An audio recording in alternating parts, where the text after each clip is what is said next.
Très bien. Je vous remercie déjà d'être là. Je vous remercie aussi pour l'accueil. Je remercie Morgane, parce que Morgane, ça fait plus de 10 ans que je le connais.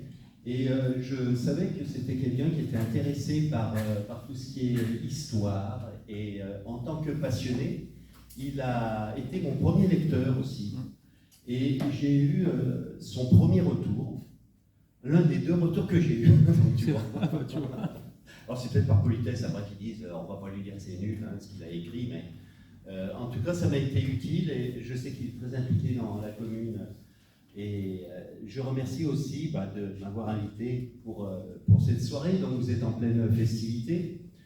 Je vais parler plus d'un commissaire de police que d'un préfet, parce que Jean Moulin, tout le monde le connaît, tout le monde, les historiens ont écrit dessus. Je ne suis pas historien, donc je n'allais certainement pas aller sur le terrain de Jean Moulin pour rien apprendre aux personnes qui auraient acheté le livre. Donc je me suis intéressé à ce personnage que j'ai découvert tout à fait par hasard il y a quelques années en lisant un livre d'un auteur que vous connaissez peut-être, il s'appelle Jean-Marc Berlière. Il est surtout spécialisé dans l'histoire de la police. C'est quelqu'un qui écrit des ouvrages qui sont vraiment très très intéressants. Il lui arrive d'intervenir aussi à la télévision. Donc j'avais acheté son livre qui était titré « Les policiers français sous l'occupation ». Alors, la sémantique a son importance. Pour moi, quand on parle de la police de Vichy, c'est une erreur totale. Il n'y a pas eu pour moi, il n'y a pas eu de police de Vichy. Il y a eu une police sous Vichy. Oui, parce que si on parle de la police de Vichy, tous les policiers ont collaboré au régime. Or, c'est pas vrai. Il y a eu énormément de policiers qui ont été arrêtés, déportés, torturés et assassinés. Donc, si on englobe dans la police de Vichy l'intégralité de ces policiers, on fait injure en tout cas à leur mémoire et à leur souffrance. Il y a eu pas mal de résistants, il y en a eu beaucoup dans la police. Ça, c'est pas tellement su pourquoi, tout simplement parce que dans la résistance, par essence, il fallait être discret. Donc, comme il fallait être discret, on ne révélait pas qu'on était résistant. Bon, on verra après, on en discutera sur la fin, dans les échanges probablement, mais c'est effectivement assez ambivalent d'être à la fois policier et résistant. Est-ce que ça pouvait être compatible? Bon, voilà. C'est en tout cas ce qui est arrivé à ce commissaire de police. Donc, ce monsieur qui s'appelle Charles Porte est né à Villeurbanne, donc pas très loin de chez nous. Il est né au début du XXe siècle, dans une famille modeste. Et très rapidement, la famille s'est installée dans le sud, donc il a grandi à Marseille, au bord de l'eau, et lui, ça a été un passionné de mer, de bateau, et on verra par la suite, dans sa vie, il retrouvera cette passion. Donc, il fait des petits boulots en attendant de trouver le travail qui lui plaisait. Il s'est engagé dans l'armée pour faire son service militaire pendant les 2 ans, et quand il revient sur Marseille, il apprend incidemment que la police recrute. Alors, à Marseille, la police, elle était nationale, parce qu'à cette époque-là, dans les petites villes, c'était une police municipale. Elle va changer, et c'est sous le régime de Vichy que la police change, puisqu'elle devient police nationale. Donc, lui passe le concours de ce qu'on appelle maintenant les gardiens de la paix, c'est des agents de police, et il le réussit. C'est un travail qui le passionne, il fait des belles affaires, il a l'esprit policier. Et donc, sur cette voie-là, eh bien, il va penser à son avenir, et son avenir passe par le concours d'inspecteur. Et à l'époque, déjà, les concours étaient très difficiles dans la police. Il réussit le concours d'inspecteur, il est toujours sur Marseille, et là, il entreprend de passer le concours de commissaire de police, qui va réussir, je crois, si mes souvenirs sont exacts, en 1936 ou 1937, c'est au lendemain en tout cas des événements du Front populaire. Et les sujets portent aussi là-dessus. Ceux qui ont conçu les sujets ont collé vraiment à la réalité et à l'actualité surtout. Donc il a réussi son concours et là il part sur Landa. Je vais vous passer très rapidement ce moment de sa vie qui n'a pas beaucoup d'importance. Là où ça va prendre une importance particulière, c'est lorsqu'en 1939, il y a un poste qui se libère à Chartres. Et là, il fait la demande, il est muté, il arrive à Chartres. Et bien sûr, Jean Moulin est préfet à l'époque. Jean Moulin, il est arrivé pas tellement longtemps avant lui, 5 mois avant lui. Il est arrivé en février 1939 et lui, il est affecté en juillet 1939. Et dès le départ, les deux hommes sont liés d'une amitié qui va vraiment s'approfondir avec le temps.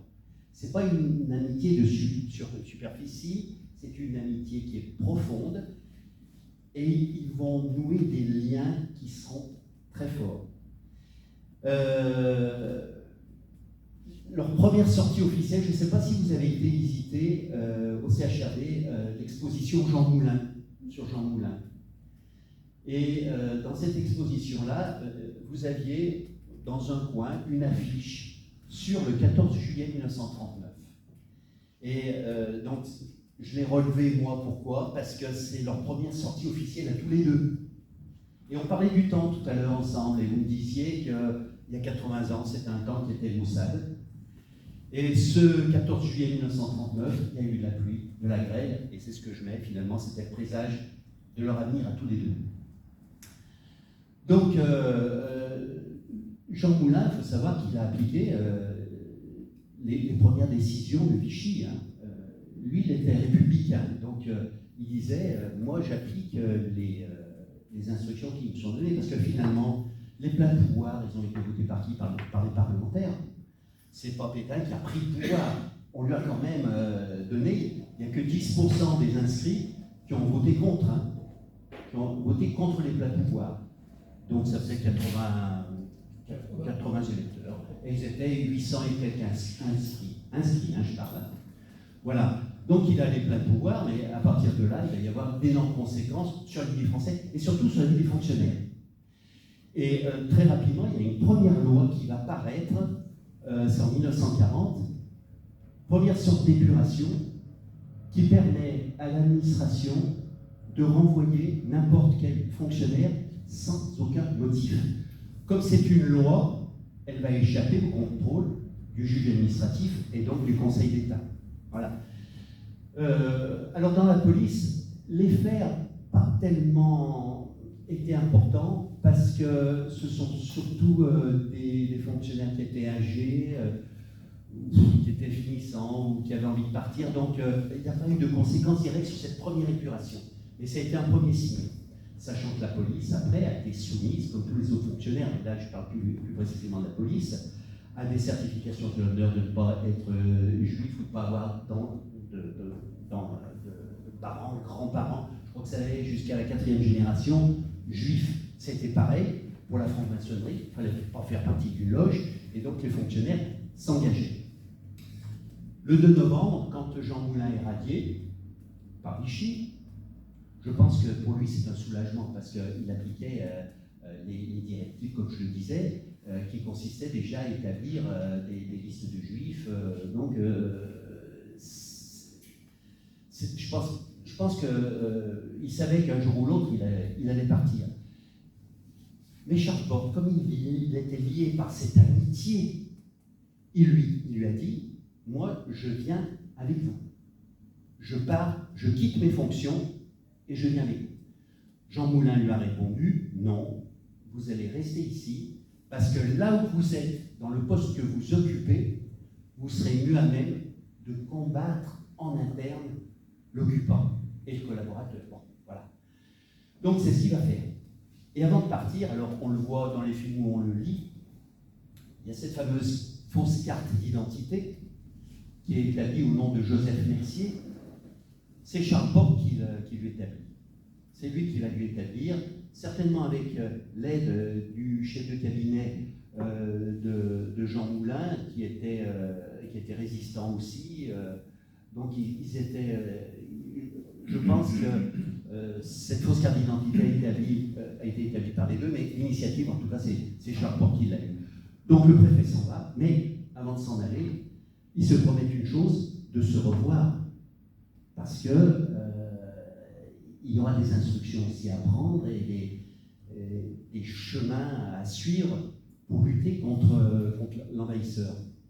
Donc il s'était donné rendez-vous quelques temps après sur Marseille, si mes souvenirs sont exacts, et Charles Porte donc reste en place. Quand il reste en place, il va entreprendre déjà de bâtir des contacts avec les premiers résistants chartrains, parce que la résistance au tout début, elle se fait par des actions isolées, qui ne sont pas tellement significatives. Ça va être des graffitis, c'est ce qui est rapporté le plus souvent. Je parle pour Chartres, parce que c'est là où j'ai plus étudié la question, mais ce sont des graffitis pro-gaullistes, pro-anglais, anti-allemands, enfin bon, bref, ce genre de choses. C'est tagué sur les monuments morts. Alors, ce qui est embêtant, c'est que ça déclenche plus la colère des Allemands, et il n'y a pas d'efficacité simplement dans le fait de mettre des graffitis. Donc, Charles Porte, lui, il va avoir 2 personnes dans son commissariat vraiment sûres. Un inspecteur de police qui lui-même a commencé à infiltrer la résistance et à établir aussi un début de réseau, et puis une secrétaire, et c'est sa secrétaire qui est mariée avec un cheminot qui lui aussi a l'esprit de résistance. Et donc, avec ça, il va commencer à bâtir quelques réseaux qui va diriger. Et donc ça va être essayer de se procurer des armes, essayer de trouver des planques. C'est pas facile. Et puis surtout, il y a un climat de méfiance, parce que quand on travaille au sein d'une institution policière, on ne sait pas ce que le collègue à côté pense. Donc, c'est un terrain miné, en fait, un commissariat. C'est un terrain miné pour lui. Pour ça, il a énormément de prudence.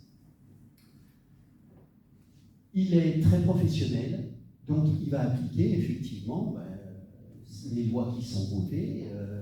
Donc, il y a énormément de textes inflationnistes en matière d'économie, surtout en 41-42. Il y a beaucoup de textes qui vont se succéder. Et lui, ce qu'il avait fait au sein de son service, c'est de faire une mini-structure, entre guillemets, économique, et qui était destinée, en fait, aux chartrains eux-mêmes, à savoir qu'il y avait de l'inflation et les gens exagéraient, les commerçants exagéraient sur les prix des produits. Lui, il avait constaté une chose, c'est que d'une part, tout le monde n'était pas sérieux. Ça posait problème. Et d'autre part, les prix galopants. Lui, il a établi un contrôle à partir des textes qui étaient faits, et il a réussi à faire tomber le litre de lait, alors c'est peut-être peu, mais de 20 centimes, ce qui était beaucoup quand même pour les gens qui avaient des moyens, des revenus plus serrés. Et il disait, je veux aussi que tout le monde puisse être servi. Donc il avait cette démarche en tête en se servant des textes qui avaient été votés.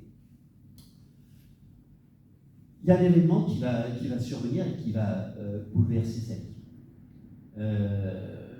Un dimanche de 2 mars, à 6 h du matin, il y a des résistants communistes chartrains qui entreprennent d'incendier la librairie allemande de Chartres. Alors, je ne sais pas si quelqu'un d'entre vous en a entendu parler auparavant. Non, personne. Bon, c'est une opération qui est faite par des jeunes. Dans quel but, je ne sais pas, parce qu'il n'y avait pas de monde dans la librairie un dimanche à 6 h du matin. Il y avait quelques livres à l'intérieur. Donc, procéder à une tentative d'incendie, c'était peut-être symbolique pour eux, mais il n'y avait pas d'impact vraiment sur l'occupant. Donc, ils commettent leur méfait. Et là, bien sûr, branle-bas de combat à Chartres, c'est-à-dire que la municipalité, qui était assez collaboratrice à l'époque, le préfet, les Allemands, les policiers parisiens aussi, qui ont été avisés, le procureur de la République bien sûr, et tout ce beau monde se retrouve sur place et pèse sur Charles Porte qui est en charge de l'enquête. Les Allemands étaient tellement forts que même lui n'a pas pu pénétrer dans les lieux tant qu'il n'y a pas eu un policier allemand sur place. Donc il ne pouvait même pas faire des constatations librement. Il a fallu qu'il attende les Allemands. Voilà, c'est dire qu'ils avaient vraiment la mainmise sur le système répressif aussi français. Quand il a pu faire ses constatations, bon, il y avait des relevés à faire, il les a fait, c'est parti au laboratoire à Paris. Et puis pendant une semaine, l'enquête a piétiné, mais elle piétinait tellement, c'est que les Allemands ont commencé à dire qu'il faudrait peut-être penser à sortir l'affaire. Donc c'est retombé, bien sûr, comme on peut le supposer en matière administrative, c'est-à-dire que le préfet l'a convoqué et lui a dit, ben voilà, il va falloir que vous sortiez absolument l'affaire, parce que les Allemands, ils sont sur mon dos, et donc, si vous ne le faites pas, moi c'est simple, je vais prévenir les brigades spéciales. Alors, les brigades spéciales, elles sont deux, hein, une et deux, elles dépendent des renseignements généraux, et elles étaient chargées de traquer les juifs et les résistants. Et ces policiers-là, les renseignements généraux, étaient très, très, très efficaces dans la chasse aux résistants et aux juifs. Donc forcément, quand Charles Porte reçoit ce message-là, il pense à quoi? À son réseau qui a commencé quand même à prendre de l'ampleur. Donc il se dit, bon, ce qu'ils ont commis, c'est pas grave, parce qu'il y a eu 3 livres qui ont été détruits par l'incendie. Il y a eu le bris de la vitrine, bon, et c'est tout. C'est tout. Donc, tant qu'à faire, je vais essayer de sortir cette affaire. Alors, comment faire? Il n'y avait pas d'éléments. Mais ce qu'il y a, c'est qu'il savait, parce que c'est quand même une ville moyenne, Chartres, il savait qu'il y avait des communistes qui détenaient des tracts. Bon, ça se disait, il n'avait rien fait, et là, il va taper. Il va taper et il va interpeller un jeune qui s'appelle Brousse, Raymond Brousse. Quand ils font la perquisition, ils s'aperçoivent qu'il a des tracts, effectivement, en sa possession. À l'époque, avoir des tracts, c'était grave. Donc, il l'interroge, le pauvre garçon, et il commence par mentir. Alors, il ment lors d'une première audition, il ment lors d'une seconde audition. Porte, c'est un fin policier, un enquêteur qui est rusé, il sait comment procéder. Et quand il amène le jeune à s'enferrer, plus il raconte de bêtises, plus il s'enferre, et moins ça va. Y a-t-il eu de la violence pendant l'interrogatoire? Nul ne le sait. Nul ne le sait. On peut supposer. Voilà, on peut supposer, mais je ne pourrais pas vous dire là où il a été victime de violence. Le fin enquêteur qui est Porte remarque que ce jeune-là était préparateur en pharmacie. Et là, ça lui fait tilt. Il a dit qu'il y a eu des produits chimiques qui ont été employés pour incendier la librairie. Lui, il est préparateur en pharmacie, il a accès aux produits. Il retourne faire une perquisition et dans un cabanon au fond du jardin, il trouve effectivement les produits et à partir de là, il est vagué. Il est vagué, il est obligé de parler.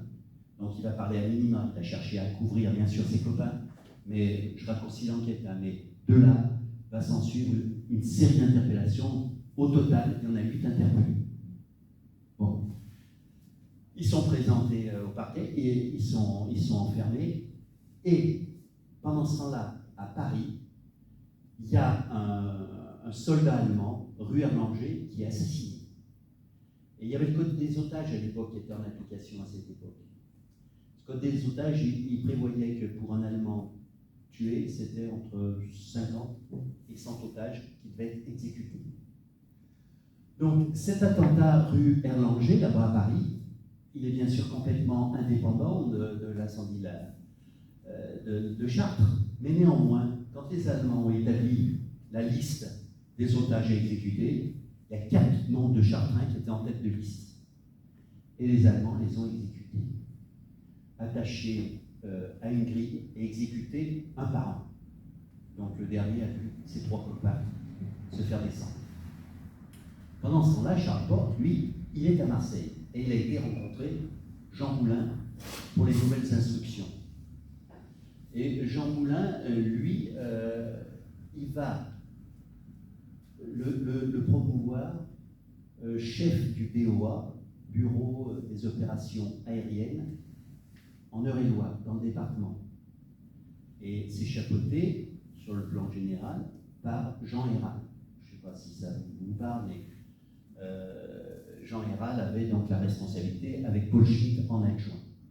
Et donc, comme Porte a dit, Jean Moulin était le représentant de Charles de Gaulle sur le territoire français, et moi, j'étais le représentant de Jean Moulin en Eure-et-Loire.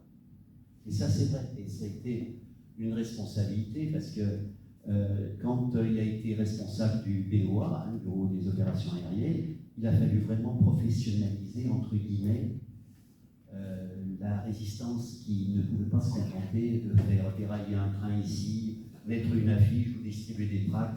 C'était pas bien efficace. Donc avec cette promotion, entre guillemets, quand il rentre à Chartres, il apprend que les 4 Chartrains ont été exécutés. Il en a pleuré, parce qu'il ne s'attendait pas du tout à ça. Il pensait que les tribunaux français allaient être compétents. Bon.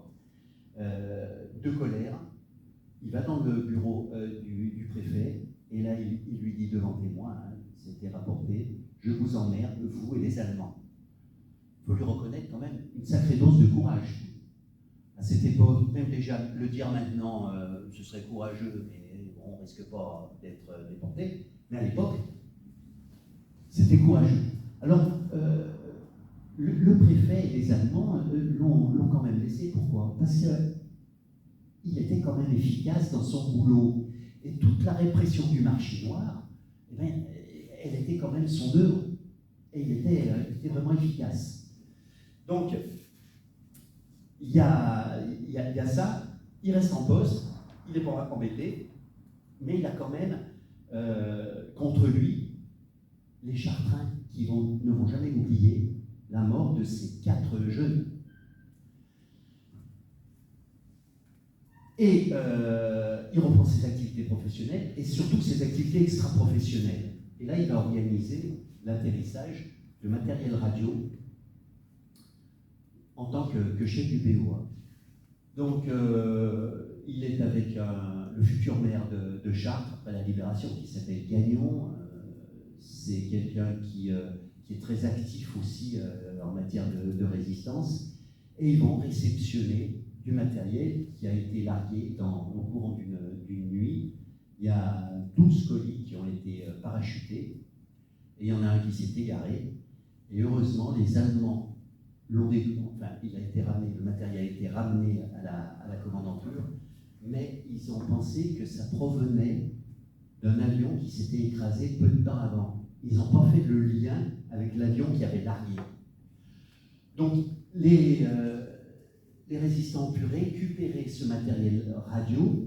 Il y avait une partie qui partait sur Paris, qui était acheminé à Paris, l'autre partie qui était réservée à la région.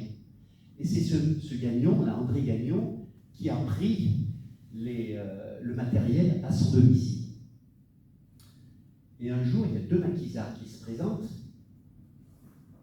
et qui viennent pour récupérer le matériel. Seulement, parmi l'un d'eux, il y a un jeune de 20 ans qui avait été retourné par la Gestapo. Donc, qu'est-ce qui se passe? Il balance Gagnon et il balance le chef du BOA, qui est Charpente. Gagnon, il part.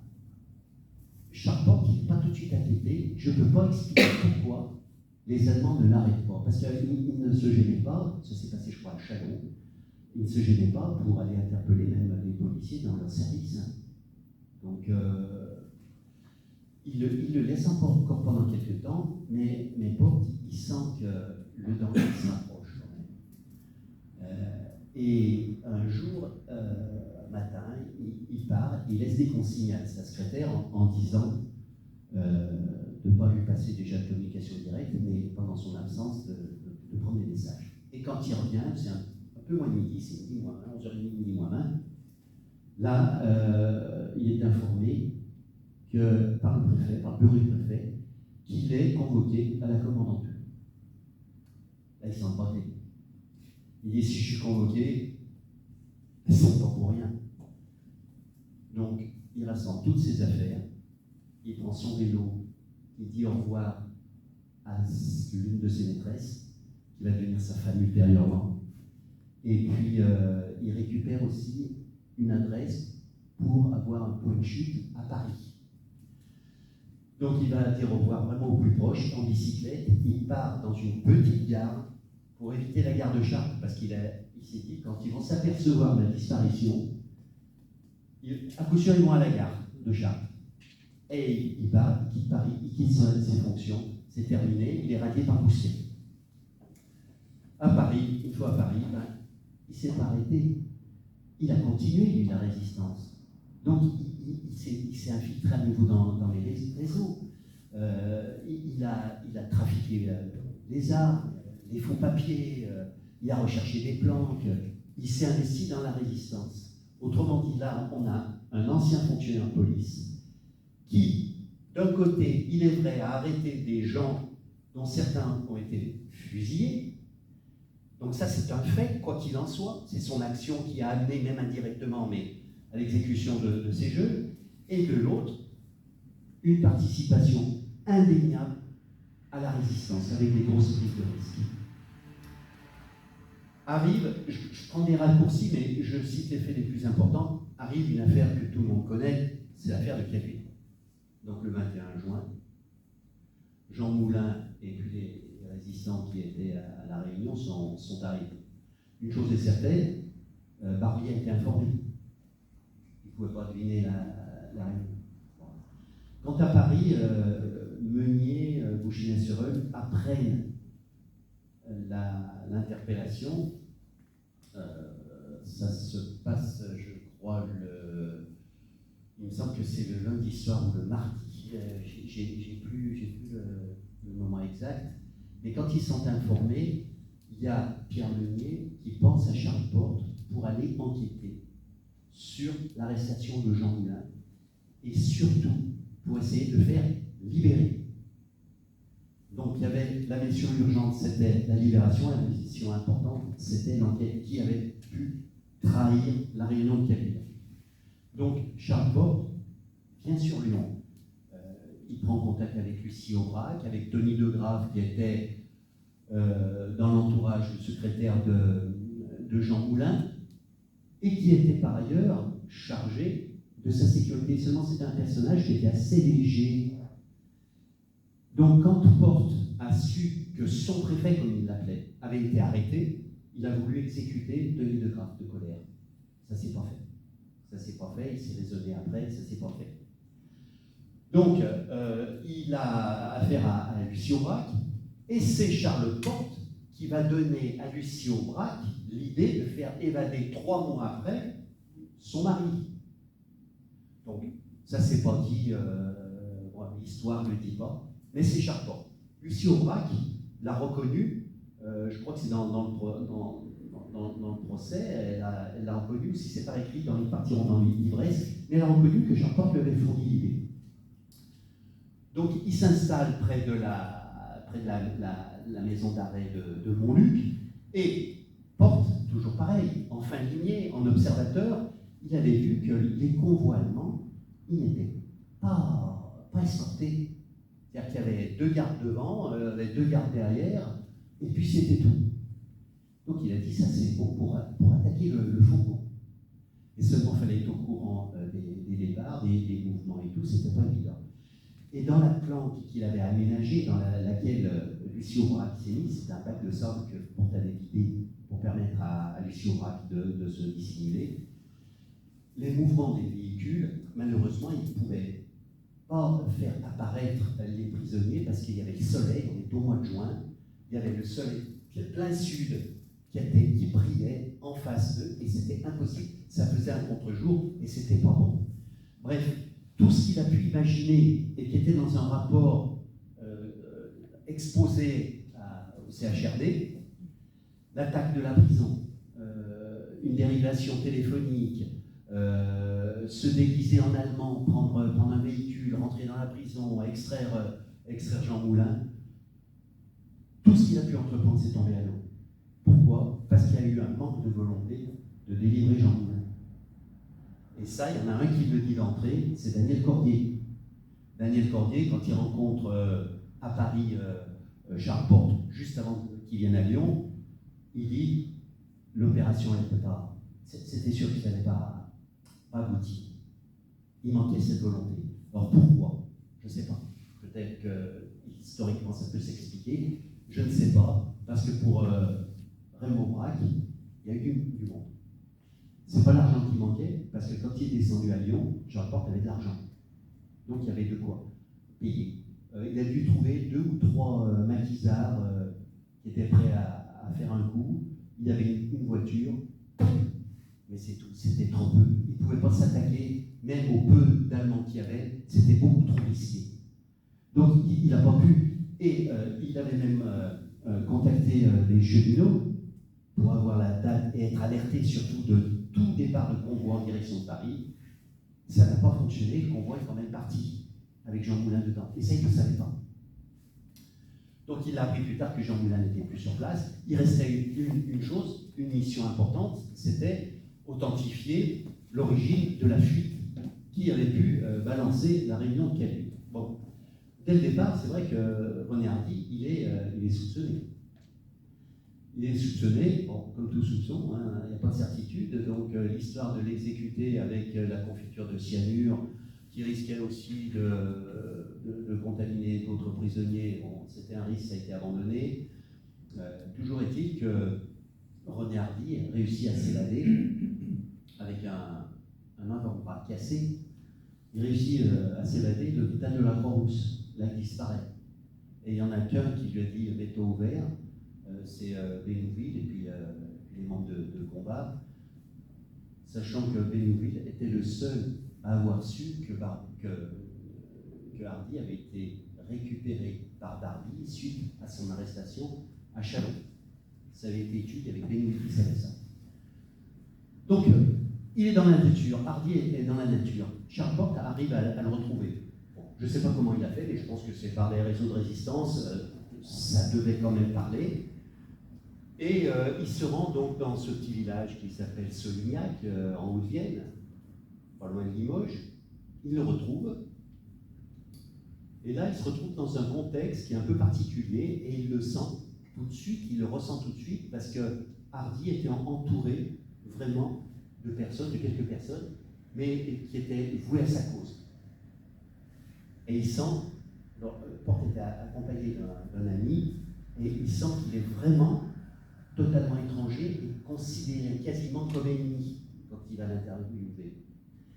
Et lui, il avait décidé de faire son interrogatoire, de poser des questions. Il se trouve que Hardy, il a monopolisé la parole. Mais c'était une parole monopolisée sous l'effet nerveux. Il était nerveux, il tremblait, il fumait, il n'arrêtait pas de fumer. Il l'a noté ça, il l'a noté dans son rapport, mais son rapport n'a pas été cité. Alors, j'y reviendrai tout à l'heure, parce qu'il y a le procès Hardy, il y a les procès Hardy. Donc, il l'interviewe comme il peut, mais il sait qu'il n'y a pas de force juridique à ce qu'il va rédiger dans le train ultérieurement. Mais il l'accuse. Il dit c'est Hardy qui a fait ça. C'est Hardy qui a trahi. Voilà. Donc, ça confirme les premiers soupçons, tout au moins. Ça confirme les premiers soupçons. Donc, son enquête faite, qu'est-ce qu'il fait? Il revient à Paris et il continue, bien sûr, son travail de résistant. Là, on l'appelle sur Chartres, parce qu'il y a 2 parachutistes qui sont tombés en Eure-et-Loire. Il faut exfiltrer. Et Charpente, lui, il va récupérer un des parachutés tombés, et il réussit à l'extirper, effectivement, à le ramener dans la banlieue parisienne, puis après il était confié à un réseau pour qu'il puisse regagner l'un l'Angleterre, l'autre l'Amérique. Il revient à Paris et il rencontre deux policiers des renseignements généraux, vraiment entièrement. C'était des patriotes, vraiment des patriotes. Et il fait la rencontre de commissaire de police qui s'appelle Edmond Duban. Edmond Duban, c'était le nom d'une promotion en 2003 de l'école de police de Saint-Cyr. Edmond Duban, c'est un personnage qui a établi une liste, un tableau même, de tous les policiers avec une grille de notation de 1 à 7. 1, ça correspondait à résistant, sans aucune confiance totale. 7, c'était traître. Et 6, c'était collaborateurs. Juste dans ces deux catégories-là, il a recensé 275 fonctionnaires de police tout grade qui étaient soit prêts, soit collaborateurs. Donc, ça a été un document important qui est venu quand même aux oreilles des Allemands. Hein. Ils sont arrivés à savoir. Et Porte, avec ce commissaire de police, ils avaient entrepris de commettre un attentat contre la rue Lauriston. Il y a eu un film qui a été tourné, il y a Michel Blanc dedans, et ce 93 de la rue Lauriston, c'était tout simplement les assistants de la Gestapo, c'était la Gestapo française. Du reste, Henri Lafont avait le grade de capitaine, il portait l'uniforme allemand. Il était secondé par un ancien inspecteur de police qui s'appelait Pierre Bonny. Et en gros, il savait recruter tout ce qui se faisait de plus pourri dans le milieu parisien. À savoir, pour illustrer, c'est que ces gens-là qui étaient ce qu'on appelait la bande de la Carlingue, ils étaient recherchés par la police, mais ils avaient été bien sûr absous par les Allemands qui trouvaient en eux des alliés tout trouvés. Au moins, ils n'avaient pas à combattre des résistants, ils savaient qu'eux le faisaient, et le faisaient très très bien. Donc, ces gens-là, en fait, ils se permettaient de rentrer dans un commissariat et d'aller interpeller les policiers, les ramener rue Lauriston et de les torturer, et ils avaient vraiment carte blanche. Et le tout Paris courait la rue Lauriston.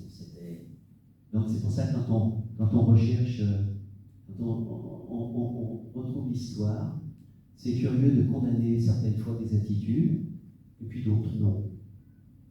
Voilà. On sait que Tino Rossi, par exemple, faisait partie de la bande des Corses. Voilà, bon, ça se fréquentait. Le gratin parisien fréquentait la rue Lauriston. Il y a Françoise Giroud, par exemple, elle a été voir la bande de la rue Lauriston pour demander s'il était possible de libérer sa sœur. Mais c'est pas condamnable, en fait, ça, parce que c'est normal, elle avait su que sa sœur avait été arrêtée, elle entreprenait tout pour la libérer. Donc, bon, mais vous voyez comme quoi, après, il y a eu des dénégations et tout, cette bande de la rue Lauriston, il y a beaucoup à dire dessus. Il y a un excellent livre qui a été écrit par Alphonse Boudard là-dessus. Bref, je passe. Donc, cette bande toute puissante qui faisait des dégâts considérables dans la résistance, il y a Porte et puis Duban qui ont dit il faut qu'on la fasse sauter. Et ils montent leur opération. Et l'opération était prévue pour l'après-Noël. Et là, ils organisent une réunion au 3e sous-sol de la brasserie Zimmer à Paris, c'est place du Châtelet. Elle existe toujours, et si vous y allez, il y a une plaque où on retrace le fait historique avec le nom de Charles Porte. Edmond Duban, lui, n'est pas à la réunion, il n'assiste pas à la réunion. Donc c'est 6h du soir, 6h30. Il apprend par contre, on lui dit « Attention, la réunion est balancée ». Donc lui, qu'est-ce qu'il fait quand il apprend l'information? Il se précipite à la brasserie Zimmer, il descend 4 à 4 les escaliers, il arrive sur la réunion, là, ils sont tous debout, ils ont fini leur réunion, ils sont prêts à partir, et ils ont leur manteau et tout. Les Allemands. Et c'est terminé, ils sont tous embarqués, c'est fini. Donc, là-dedans, dans la prise, il y a Edmond Duban, et il y a sa liste, et les Allemands la veulent. Alors quand ils font la perquisition, ils ne font pas des perquisitions comme on peut faire actuellement, il faudrait se demander l'autorisation, si on peut. Ils font leur perquisition, ils cherchent le document, ils ne le trouvent pas. Donc là, ils se disent, ben, il y a le petit, il a 4 ans. Eh ben, il y en a un qui le prend par les pieds, qui le prend comme ça, qui le tape contre le mur. Je n'ai pas le détail de ce qui se passe à ce moment-là. Visiblement, ça n'a pas été plus loin, il ne l'a pas tué. L'histoire dit qu'il est resté paralysé, ce qui est faux, comme quoi il faut faire attention à ce qu'il dit. Parce que j'ai eu le petit-fils d'Edmond Duban. Et j'ai dit, est-ce que votre papa est resté paralysé suite à ça? Et il m'a dit, non, ça a été dit, c'est complètement faux. Il a simplement perdu un rein. Il a simplement perdu un rein. Voilà, 4 ans. Donc, il ne trouve pas cette liste. Je vous laisse imaginer les interrogatoires, hein, soit de Porte, soit de Dupin. Il y a aussi quelque chose, c'est abominable, quand on lit l'inhumanité. Le chef de service de Duban, c'est un civil, un ingénieur qui a été recruté par Piston. Bon. Et il va supprimer la ligne téléphonique d'Edmond Duban. Donc sa femme, elle se retrouve sans moyen de téléphone. Elle avait demandé une voiture pour qu'on puisse conduire son petit à l'hôpital. Il l'a refusé. Et le traitement supprimé. Enfin bon. Voilà, l'inhumanité, hein, bon, qui est dans l'air du temps, hein, avec Vichy. Mais voilà l'histoire. Donc Porte, lui, va être à part, et tous ceux qui ont été arrêtés vont être déportés. Il se trouve que dans ces déportés, il y a des policiers, il y en a un qui avait conservé un couteau, et avec ce couteau-là, il arrive à découper un petit morceau du wagon qui les amenait en Allemagne, et dans la nuit, ils arrivent à sauter. Et ils demandent à Edmond Duban, venez sauter, lui il a mal au pied. Le train file dans la nuit, donc il ne sait pas ce qu'il y a, il n'ose pas, il ne le fait pas. Et il part, je crois, à Mauthausen, il va mourir. Et il adresse une dernière lettre à sa femme, et comme toutes ces lettres-là, comme celle de Gabriel Péry, toutes ces lettres de personnes qui savent qu'elles vont être exécutées, c'est poignant, c'est déchirant, c'est affreux à lire, parce qu'il lui fait ses recommandations, tu t'occuperas bien du petit, refais ta vie, tu es encore jeune, moi je ne reviendrai pas, enfin voilà, ce genre de propos poignants. Charpente, lui, part en déportation, il va faire 4 camps de concentration, Auschwitz, Buchenwald, Langenstein, il va rester 16 mois. Pendant ces 16 mois, Langenstein pendant ces 16 mois, il va connaître l'enfer des camps. Il va perdre 45 kilos, 50 kilos, je ne sais pas si c'est colossal. Et quand là, il a des problèmes avec les communistes, mais je ne veux pas trop développer parce que ça a été une constante depuis le pacte germano-soviétique. Depuis la signature du pacte germano-soviétique, il a fait un blocage sur les communistes et il leur en veut. Voilà, c'est comme ça.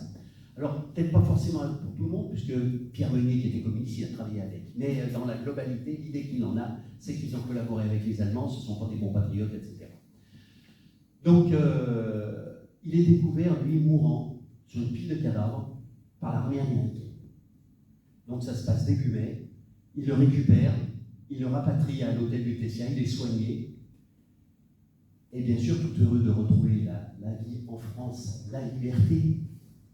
Il va chez ses amis qui s'appellent Hardy, mais ça n'a rien à voir avec René Hardy, hein. Rien à voir. Il retrouve ses amis, et ses amis lui apprennent qu'il fait l'objet d'une instruction, d'un mandat d'arrêt de la part d'un juge d'instruction de Chartres pour l'histoire des fusillés. Il y a une instruction qui est ouverte, donc il est recherché par la police française, mais cette fois la police républicaine, pas la police de Vichy. Comme on dit. Donc il est recherché par eux, et il est recherché aussi par les communistes qui veulent se venger. Donc qu'est-ce qu'il fait? Second tue. Là il part. Et à nouveau il va vivre dans la clandestinité. Donc si la première était légitime parce qu'il fuyait le régime nazi et Vichy, la deuxième elle ne l'est plus. Elle est plus légitime, ça fait, puisque c'est la libération, donc les institutions au pouvoir reprennent leur fonctionnement, je dirais, normal. Il va vivre dans la clandestinité pendant 6 ans. Il ne va jamais se faire rattraper. C'est un tour de force. Il ne va jamais se faire rattraper. Et pourtant, la police, elle est active sur son cas. En 1947, il y a le procès Hardy. Charpente ne peut pas se présenter pour accréditer son rapport. Il s'est dit, si jamais je me présente, au mieux je suis arrêté, au pire je suis exécuté par les communistes. Donc je ne vais pas me présenter. Forcément, Hardy, qui a un avocat de premier ordre qui s'appelle Garçon. Lui, il va jouer là-dessus et il va dire, écoutez, il va dire à la cour, voilà, il y a un rapport, oui, mais il a été établi par qui? Commissaire Henry, c'était son pseudo, commissaire Henry. Puis il y a une confusion qui se crée, est-ce que Henry, c'est le même personnage que Charles Porte? Donc il y a un flou qui est entretenu. Garçon, bien sûr, lui, en profite, et il va dire, là, on a des témoins de l'innocence d'Hardy qui peuvent s'exprimer devant vous, et d'un autre côté, on a un rapport qui n'est pas signé de la main de Hardy, forcément, et on n'a même pas l'auteur du rapport pour témoigner et pour être interrogé. Donc, il en a joué sous la colère de Laure Moulin, parce qu'elle savait, elle est convaincue que c'est Hardy qui a balancé la réunion. Donc ça a été un procès aussi politique. Hein. Une fois qu'il a été acquitté, il y a eu les vivats de la foule. Là, comme je vous l'ai dit, il fait l'objet de recherche. Mais au second procès en 1950, pour trahison cette fois, parce qu'il y a l'affaire de Chalon qui est ressortie. Donc là, il fait l'objet de poursuites pour des faits de trahison. Il a été blanchi, il y a un non-lieu pour Charles Porte, mais il ne lui a pas été notifié. Donc Charles Porte ne le sait pas. Donc il ne peut toujours pas se présenter, ne le sachant pas, il ne prend pas le risque de se présenter. Et à nouveau, c'est l'acquittement de Hardy. Donc forcément, la justice l'a élargi 2 fois. Et quand on est légaliste, on ne peut que s'incliner devant les décisions de justice, quoi qu'il en soit. Voilà.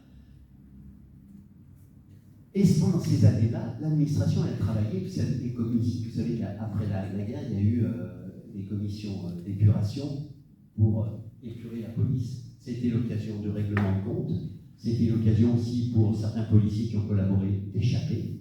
Donc on a eu tous les cas de figure. Il y a eu tous les cas de figure. Il y en a eu qui ont eu des promotions fulgurantes.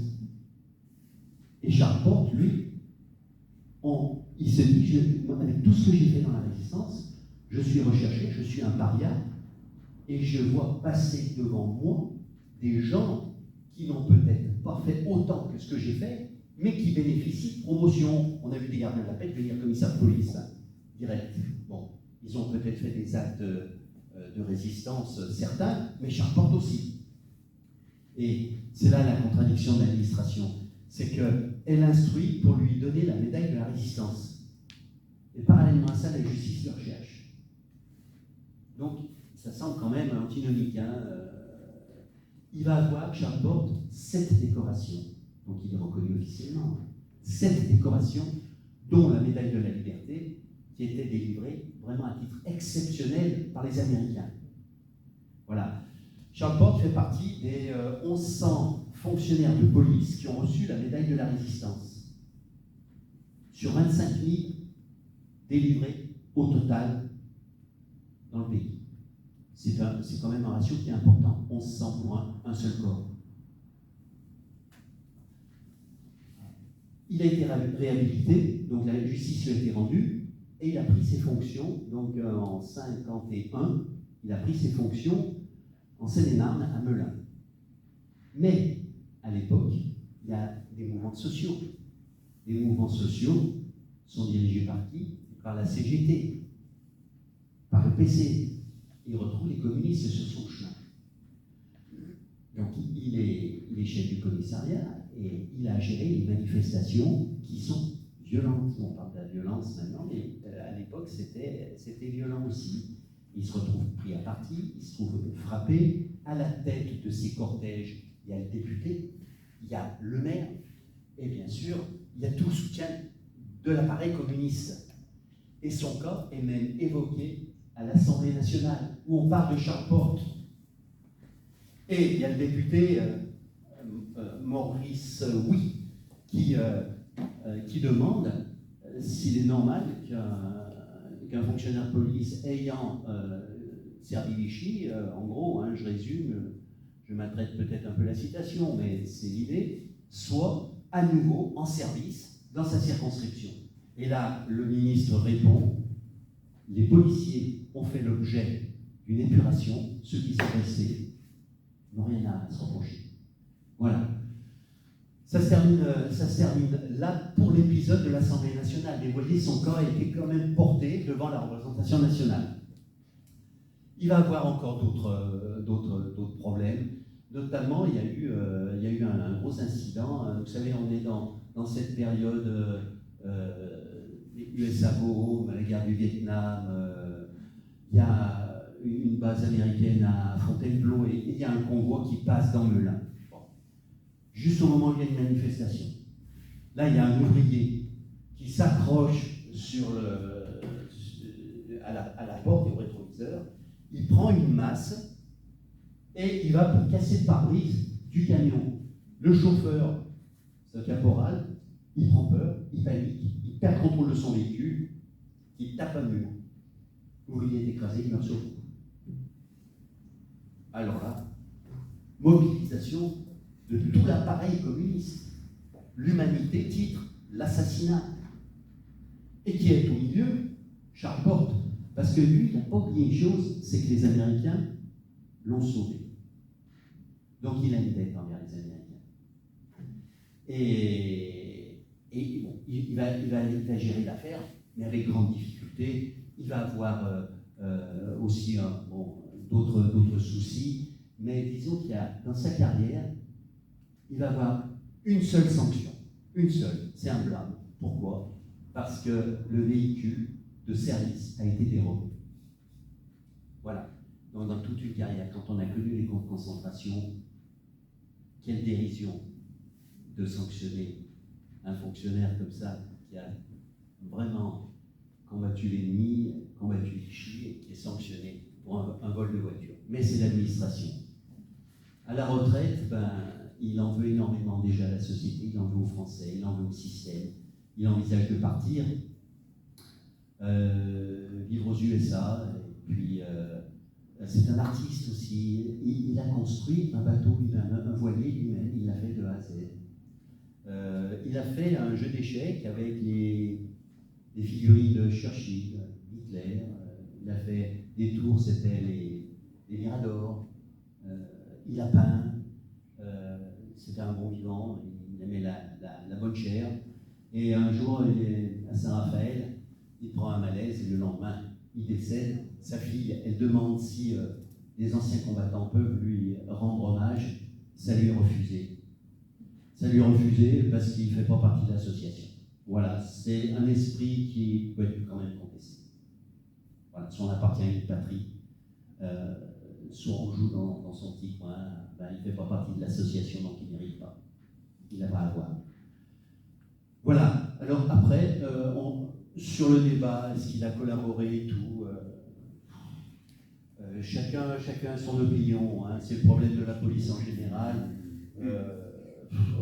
En règle générale, on dira que les profits diront non, ça a vraiment existé la résistance, donc j'ai là dans la police. Les anti-flics diront c'est tous des collaborateurs. Il y a Maurice Rachepus, par exemple, qui dit tous les policiers qui ont servi Vichy sont des collaborateurs. Voilà. Donc je pense qu'il faut faire dans la nuance, hein, de partout. Tout n'est pas noir, tout n'est pas blanc, il y a des nuances. Hein. Et il faut savoir les observer. Moi, quand j'ai travaillé sur le sujet, j'ai dit je vais essayer d'être objectif, c'est pas forcément facile.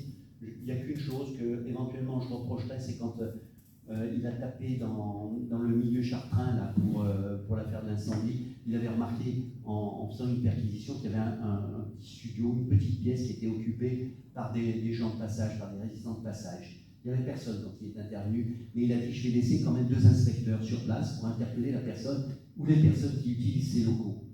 Donc là-dessus, je me suis dit, si il avait décidé de ne pas le faire, ça aurait pu peut-être éviter 2 interpellations ou 3 de plus. Et d'autre part, je prends un contrario l'argument, mais ceux avec qui il travaillait, s'il l'avait dénoncé en disant oui, mais il aurait pu laisser quand même du monde à l'intérieur pour interpeller les individus. Il aurait pu être balancé aussi. Donc, vous voyez, il y a le pour, le contre. Et comme je dis tout à l'heure, c'est un résistant, et c'est certain. Voilà. Donc c'est une... Bon, il y a des... J'ai bien sûr pris des raccourcis, hein, parce que le livre raconte beaucoup plus de choses. Si je le raconte tout de suite et pendant les conférences, il ne se vend plus. Donc, je réserve notamment, et ça Morgane le sait, notamment sur l'affaire Kabila. Il y a un développement particulier, mais que je tais pendant les conférences. Voilà. Maintenant, je vais vous laisser aussi la parole. Si vous avez des questions, ce sera avec plaisir. Merci beaucoup, Pascal. Toujours aussi passionnant, le sujet. Donc oui, comme tu l'as dit tout à l'heure, je suis l'un des premiers, si ce n'est le premier lecteur à avoir découvert ton magnifique livre. Moi, je vous le conseille vraiment, hein, parce que c'est un livre qui ne se lit pas comme un autre. On a vraiment l'impression de vivre l'enquête policière. Bon, c'est de son métier, hein, puisqu'il a travaillé de très nombreuses années au sein de la police. Et il y a vraiment beaucoup de détails, notamment qu'il y a lire, mais pas que, puisque tout ce qui touche Chartres, etc. Donc je vous encourage vraiment à l'acheter. Je t'en ai déjà parlé plusieurs fois. Donc voilà, si vous avez des questions, n'hésitez pas. Bien sûr qu'il y a des questions. Eh bien, allez-y, monsieur. Il y a beaucoup trop de questions. Mais je vais m'exprimer de voix forte. Je n'ai pas tout saisi, je vous ai dit pourquoi, mais quoi qu'il en soit, non, ne vous en faites pas. Le livre, je vais l'acheter sans problème. Ce que je voulais revenir, d'abord, je voulais vous féliciter. Vous êtes un avocat mémoriel comme j'aime. Bien sûr, les gens de ma génération, on a été directement ou indirectement marqués par le mythe de Jean Moulin. Alors, par un concours de circonstances, une anecdote, j'ai côtoyé pendant 50 ans, et pour cause, c'était ma belle-mère, elle était présente le 21 juin 1943 à Caluire. Alors, elle ne faisait pas de la résistance, non, elle allait chercher des papiers en mairie. Donc, elle a bien vu le tableau, plusieurs fois, elle m'en a fait part. C'était très violent et très rapide à ses souvenirs. Voilà pour la petite anecdote. Mais pour en revenir à ce merveilleux résistant de l'ombre, il y a, je dirais, une vie surprenante quand même. Et je cerne chez lui un héroïsme, ça c'est indéniable, et une grande naïveté. Une grande naïveté dans un contexte historique exceptionnel, comme on en a rarement eu dans ce pays, fort heureusement. Il est quand même surprenant qu'il en ait pris, excusez-moi l'expression, plein la tête à la Libération, et qu'il n'ait jamais eu d'avocat digne de ce nom, gaulliste ou pas gaulliste, communiste ou pas communiste, et c'était quand même une époque où il y avait quand même, alors on sait bien, il y avait des associations, ceux de Nickelback, ceux de Mauthausen, les résistants de la dernière heure, ceux de la première heure, les politiques n'apparaissent pas dans ce conflit. Il va être, pour ainsi dire, seul contre tous. Surprenant quand même. Alors, vous qui avez travaillé sur le sujet, est-ce qu'il était d'une grande naïveté à ce niveau-là? Je vais reprendre. Merci pour votre intervention déjà. Je ne pense pas qu'il était naïf. Et je pense qu'il y a une multitude de cas individuels où les fonctionnaires qui étaient poursuivis se sont retrouvés seuls face à une situation qui n'était pas stabilisée. Vous savez, De Gaulle, quand il avait mis en garde de ne pas justement faire le procès de tous les policiers pour ne pas déstabiliser le pays. Il fallait qu'ils restent. Donc, c'est pour ça qu'il y a eu une multitude de gens qui sont restés, donc qui ont échappé et tout ça. Porte, je ne pense pas qu'il fasse partie de ceux qui étaient naïfs. Mais il s'est heurté aux institutions et il s'est retrouvé seul. Et il ne savait... Seul, quand je dis seul, c'est même sans sa famille, puisqu'ils s'en étaient déjà séparés. Il a vécu seul, c'était un fuyard. Mais il avait affaire à forte partie avec un parti communiste qui le recherchait. 20%. Mais les 20%, ils n'ont quand même pas... Ils ont duré 3-4 ans après la libération. Ça dépend où sont infiltrés les 20%.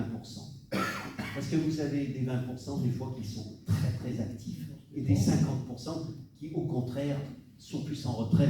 Ça dépend de la force de frappe que ces 20% peuvent avoir. Et alors, par naïveté, peut-être, je ne sais pas si c'est le terme exact.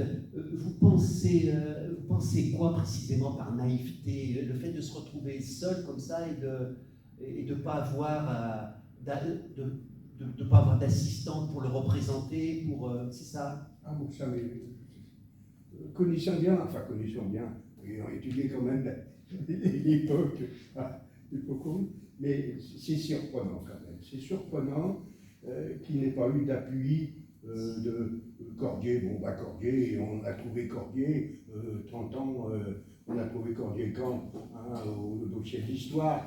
Cordier, il s'est découvert sur le tard. Mais des gens comme Freinet, comme Bénouville, qui si certes n'étaient pas dans la structure de l'État, que ce soit de Vichy ou de la Libération, et quand même pas porté, essayer voilà. Freinet, c'est particulier. Freinet, il faisait partie de combat, et puis Freinet était l'adversaire de Jean Moulin, son préfet. Mais il a eu énormément de témoignages, d'attestations. Il a eu des attestations par des résistants reconnus, Pierre Meunier par exemple, là, le nom me vient en tête, mais il y a Manès. Vous voyez?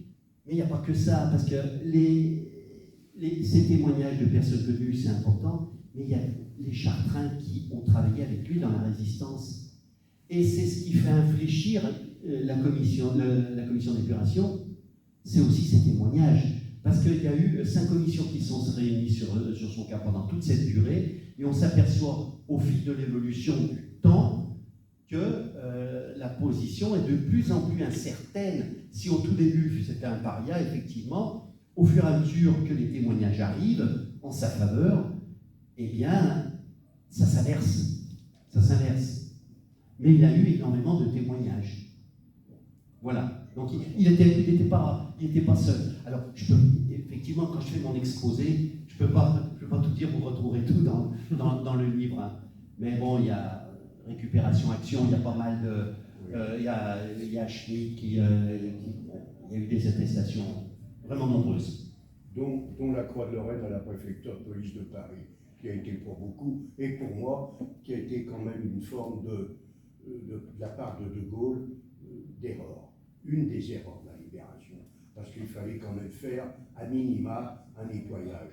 Ce qui fait qu'on a retrouvé quand même pendant quelques années un espèce de magma de notre police qui, bien souvent, par des concours de circonstances, on ne va pas entrer dans toute l'histoire de la 4e, nous a apporté quand même préjudice à la police, il faut quand même le savoir. Enfin, c'est mon avis là. Alors, moi pour rien vous cacher, il y a quelques années en arrière, je m'étais interrogé sur la fourragère. La fourragère rouge, promise, justement. Mais j'ai infléchi mon raisonnement. J'étais proche du vôtre, en gros. J'étais proche du vôtre. Puis finalement, quand on va dans le cœur du sujet, on trouve des arguments qui sont contraires. Vous savez, cette période extrêmement trouble, avec le seul pouvoir régalien que Vichy conservait, c'était la police, et un autre, la justice. Il n'y avait plus d'armée et plus de diplomatie. Donc, forcément, Vichy tenait à sa police, et le système était effectivement bouclé par tous les directeurs qui ont collaboré. Bon, mais seulement à la base, il y a énormément de gens qui étaient contre, et du reste, la préfecture de police, certains syndicats distribuaient des tracts aux policiers pour dire attention, continuez à faire votre travail. Votre travail, c'est de poursuivre les voleurs, les bandits, les criminels. Bon, c'est normal, c'est le travail de la police. En revanche, pour tout ce qui concerne les actions contre les résistants, dans la mesure du possible, vous les prévenez pour qu'ils puissent prendre la fuite. La rafle du Veldiv, on en parle, la rafle du Veldiv. Les Allemands tablaient sur 22 000 juifs arrêtés. C'était une grande déception, il y en a eu 15 000. Il y en a eu 15 000. Pour eux, ça a été, et même pour Vichy, ça a été quand même un échec. Pourquoi? Parce qu'il y a la police, il Il y a la police qui a servi, effectivement, comme on voit hein, sur les images. Oui, ça ne va pas être. Mais il y a des policiers qui ont prévu énormément de juifs. Il y a eu un travail. Mais ça, c'est tout ce travail de l'ombre. C'est tout ce qui a été fait, mais pas forcément révélé. En tout cas, quand vous lisez les archives et tout, vous voyez que finalement, cette opération du Veldiv, pour les Allemands, hein, je parle, bien sûr, il en manque. Il en manque. Ils ne sont pas satisfaits. Merci. Voilà. D'autres questions? Alors, j'espère que je n'ai pas fait d'erreur d'histoire. Monsieur. C'est plutôt 30% les communistes à l'époque, c'est pas grave. Non, mais je n'ai pas le pourcentage en tête. Non, mais c'est pas grave. Allez-y. C'est un débat entre policiers et j'ai l'impression que l'épuration, il y en a eu une, il y a eu des recherches. Je ne sais pas si dans la justice on a fait la même chose. Gendarmerie aussi. Gendarmerie, après la justice, oui. Après, comment, je ne sais pas. Voilà. Mais je n'ai pas travaillé le sujet, donc... Non, mais c'est pour ça, il ne me semble pas qu'il y ait eu la même. Les magistrats sont restés en place. Et c'était les mêmes qui vous condamnaient le lendemain. J'ai pas eu l'impression qu'il y ait eu beaucoup de... Par contre, effectivement, il y a eu quelques procès sans procès, et on a fusillé des gens tout de suite après la libération, et qui étaient quelquefois des grands résistants, et qui ont permis à ceux qui les tuaient de paraître être des résistants. Et ça, c'est beaucoup plus préjudiciable. Et c'est en ça que De Gaulle a souhaité mettre fin à tous ces procès, oui, arrêter tout à fait. pour que la France réexiste, sinon on allait se tuer. Tout à fait. Je cite le nom d'un policier. Ce policier-là a participé effectivement à des arrestations de résistants, voilà. Notamment d'un communiste. Et quand ça commençait à bouger, quand il y a eu le débarquement et tout, il a rallié la 2e DD de Leclerc. Et il s'est trouvé qu'il a été gravement blessé et amputé des 2 jambes. Ce policier qui avait participé à la lutte pour la libération de Paris, il a été récupéré à la libération, juste après, et il a été jugé pour avoir arrêté un communiste. Il a comparu devant la cour d'assises en civière, revêtu de l'uniforme de la 2e DD, et il avait dans son dossier une lettre qui avait été adressée par le général Leclerc au garde des Sceaux pour attester de sa vaillance au combat. Ce fonctionnaire-là a été condamné à mort. Par contre, la foule a réagi, parce que c'était inadmissible de voir un patriote condamné à mort. Il est resté 55 jours dans les couloirs de la mort, et finalement, il a été gracié. Il a échappé. Pour dire cette situation terriblement complexe. Il y a un fonctionnaire de police qui s'appelait Angelot, un inspecteur de police, qui disait, vous savez, quand on partait comme ça en opération pour arrêter les communistes, on ne connaissait même pas l'objectif, on ne nous le disait pas. On embarquait dans les voitures et on ne savait pas ce qu'on allait faire. Et sur place, on se rendait compte que c'était pour arrêter des Français. Et on ne pouvait rien faire. Il y avait même les Allemands à la préfecture de police. Donc vous voyez, c'était pas simple. C'est vrai que c'était pas simple. Et à la libération, il y a eu des exactions inverses. Et comme, bon, je cite une phrase, pendant la guerre, il y a des policiers qui ont arrêté des policiers, et à la libération, c'était l'inverse. Voilà. Est-ce qu'il y a d'autres questions? Allez-y. Oui. Non, je pensais, vous disiez que la police, finalement, à part quelques éléments, mais non, quand même. Quand on voit alors la libération de Paris, on voit soudain, alors, c'est tellement plus simple, de se révolter au moment où les Américains entrent dans Paris. Ça, c'était simple. Parce qu'on parle, par exemple, de la résistance des cheminots, mais la résistance de la police, j'entends pas ça. Non, forcément. C'est ce que j'ai dit tout à l'heure. Ouais. le problème du policier, c'est qu'il est silencieux. C'est-à-dire que quand il est résistant, le policier, il ne parle pas. Donc ça ne se sait pas. C'est une institution où on arrête et où on présente son parquet. Dans la SNCF, c'est pas le cas. C'est pas le cas. La police est répressive. Donc, c'est pas les mêmes fonctions. Donc, vous comprenez bien que lorsque vous êtes résistant, vous ne savez pas si le collègue de votre bureau l'est ou s'il collabore. Donc, autant ne pas parler. Autant ne pas se... Et dans les réseaux de résistance, le nombre de policiers qu'il y a, c'est phénoménal, le nombre de policiers. Mais seulement c'est discret. C'est discret. Ça ne se révèle pas. Ça se révèle pas. Oui. Vous savez, c'est comme l'armée, hein, on appelle la grande muette, on ne parle pas. On ne parle pas. Donc ça ne se sait pas. Voilà. Alors, bien sûr, hein, je rejoins votre raisonnement. Il y a certainement eu beaucoup de résistance sur le tard. Et quand il y a eu les débarquements, oui, je pense. Il y en a qui ont été suffisamment habiles pour dire oula, le vent tourne, faisons une action de résistance. Il y en a eu, ça c'est sûr. Il y a des chiffres qui évoquent que le plus fort de la guerre en 1943, c'est 140 000 résistants en France. Il y en a 400 000 à la Libération. Voilà. C'est tout ça. Bien sûr. Bien sûr. En 40. Et en 1939, il y en a 1000. Oui, oui, il y en a très très peu. Et puis la résistance, elle est très éparse, morcelée, il a fallu se structurer, et puis c'est avec le temps, c'est avec les moyens. Bon. D'autres questions? Vous aurez trop de questions.